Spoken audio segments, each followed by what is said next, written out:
Hello friend, মানিয়েছিলে সবাইকে স্বাগত। আজ আমি যেমন তেমন করে একটু মাটনটা রান্না করব।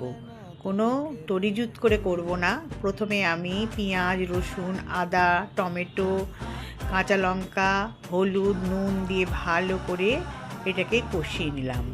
দিয়ে ওর মধ্যে জল দিয়ে সামান্য জল দিয়ে আমি ঢাকা দিয়ে দিলাম ডিম আছে। বেশ ওটা দু তিন ঘন্টা মতন আমি ধিম আঁচে বসিয়ে রেখেছিলাম। এটা কিন্তু কোনো প্রেশার কুকারে দিইনি। বেশ সফট হয়েছিল, খেতেও ভালো হয়েছিল। তো আজ আমার বাড়িতে রান্না হয়েছিল ভাত, উচ্ছে ভাজা, পোস্তর বড়া আর মাটন। তো তোমাদের বাড়িতে কি কি হলো কমেন্ট করে জানিও। আমার যদি এই রেসিপিটা ভালো লাগে একটা লাইক, কমেন্ট আর সাবস্ক্রাইব করতে ভুলো না কিন্তু।